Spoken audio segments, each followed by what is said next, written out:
All right. So, I'm going to try to basically make a video that's not too long.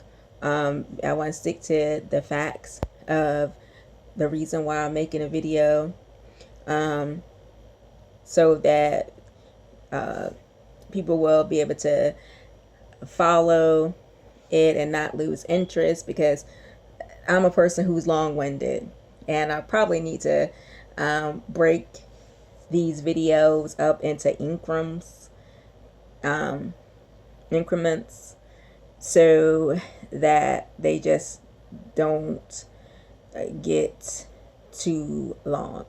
And so basically, I wanted to make a video talking about how, um, I'm like what you would call middle age. And up until recently, I had never been in any type of trouble at all. I truly feel like, because I am a Christian, I'll be bold about it, I always have been. I truly feel like this situation that happened to me actually is something that I need to talk about to help others, so they will not end up in the same predicament that I um, ended up in. And I'm hoping that I'll be able to have some type of resolution to my situation. But if not, I'm just going to see what I can do to help others not to end up in the same predicament as I am in currently. Um, if you do the research, 11% of innocent people accept a plea bargain. Now, I know it may come off as me being cliche by saying that I'm innocent, but you know what? I actually am. And there are a lot of things that I can't really get into, because I don't want to have this video longer than what I want it to be or it needs to be. But it's important that um, I want to come off as caring about making sure no one else is in my shoes, but I also don't want to um, come off as that I'm not thankful for the fact that things could have been worse. I could have went to prison, and I could have went to jail. I could have been end up being a felon, but God, this is how good God is. He saved me from that. Now, the situation I'm in is that, I'm guilty of being prideful and being, hard headed. I should have asked for help when I was going through the situation I was going through. Well, I did ask one person, but I stopped that person, but I should have continued seeking help. Now, I think what bothers me the most, what gets me, is that how much I love God, and I really want to do ministry work, and I don't want His word to lose value because I'm speaking it, and I don't want to come off as that I'm a hypocrite for having a record, because it matters to me. Okay, it matters to me about, I don't want to be used to discredit God.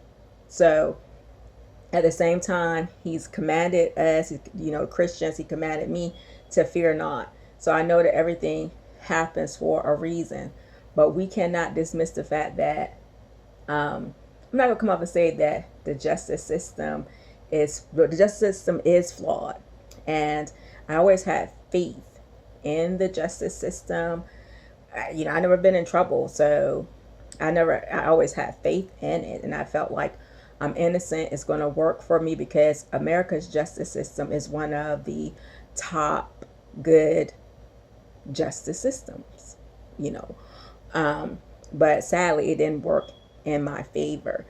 I think that when a person is going through a legal situation, it's important that you educate yourself on all the possibilities of what's going to happen, and And not just that, think about what you will plan out, what you're going to do if something were to happen, if you decide to take a plea bargain, or if you end up in jail or prison, and what you have to plan about these things, right? And so, but for me, I shouldn't have taken a plea bargain, and now I'm stuck with something on my record.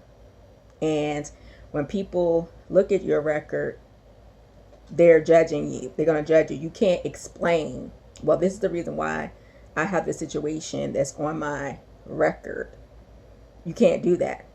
People are going to make their mind up about you.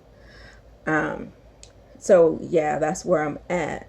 And I'm trying to fight to, I don't want this on my record, but everything is in God's hands. But I'm basically trying to help others. Now, the lawyer that I had, it's not the godly thing to trash a person, and that's not what I'm doing. I'm educating people. In the beginning, she was good. What happened towards the middle and the end, I have no idea.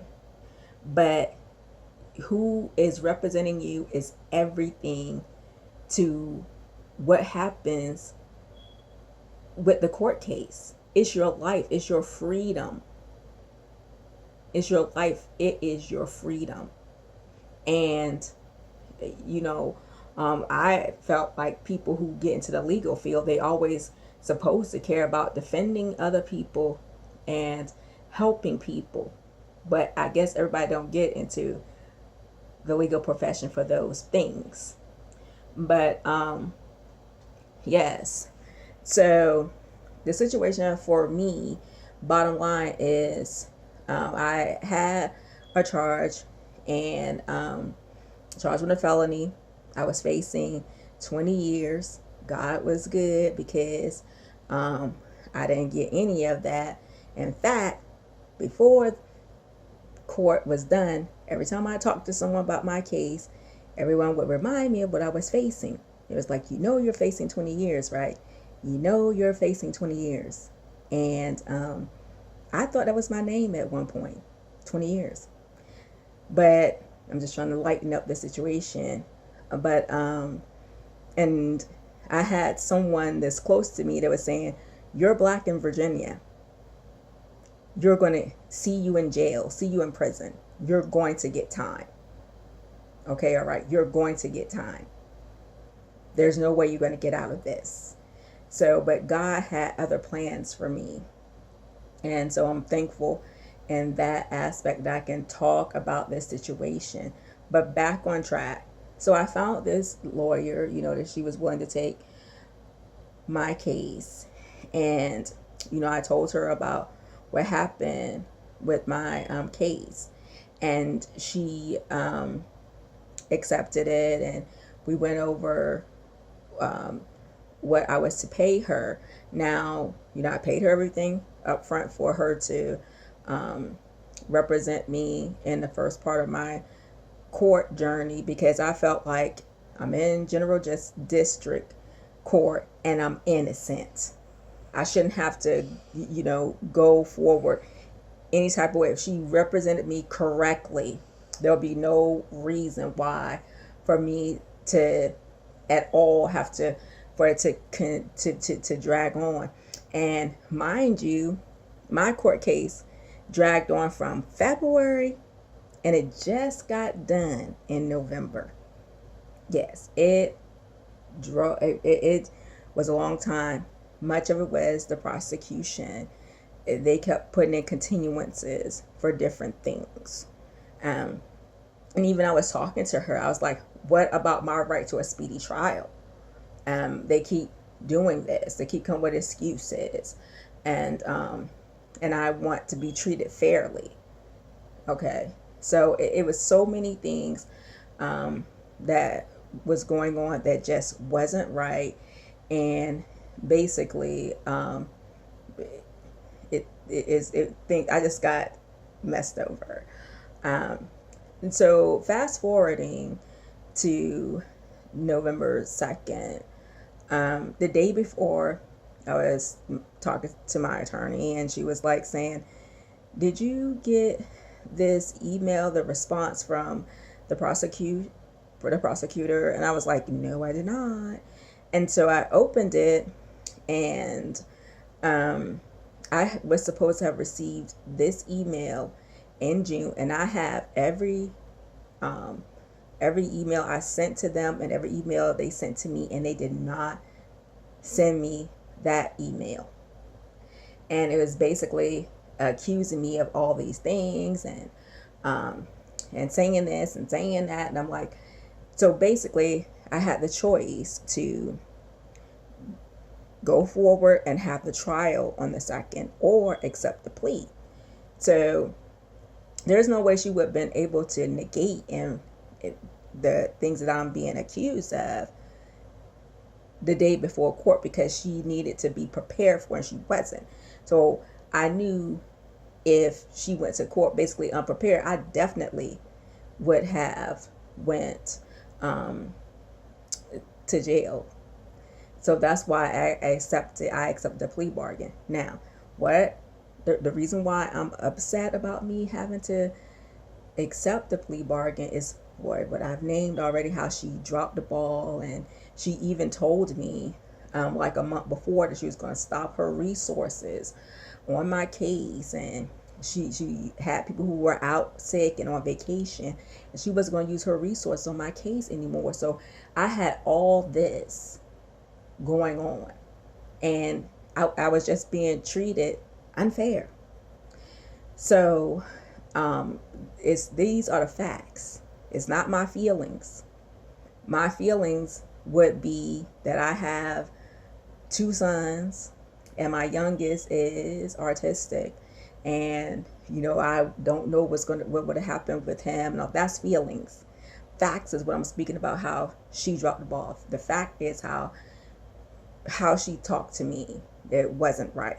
The fact is how she did not have the email sent to me on time.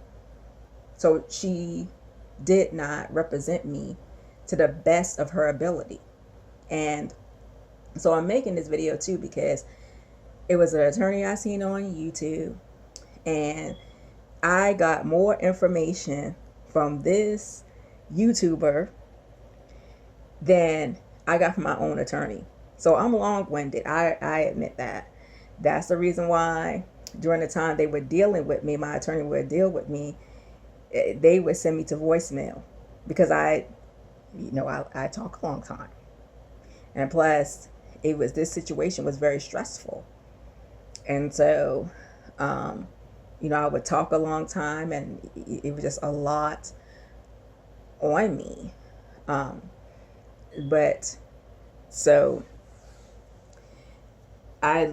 back to it, I learned more from this attorney about the 10 things that I need to prepare for with a criminal case than I did with my own attorney.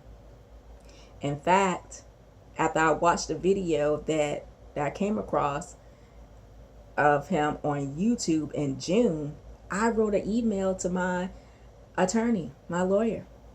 And I asked her different questions that he had the questions that we supposed to ask.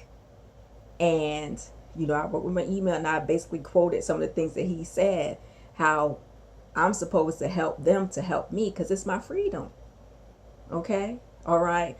And so one of the things they was like, yes, we got a response from the prosecution, but I did not get the response. They did not email me the response.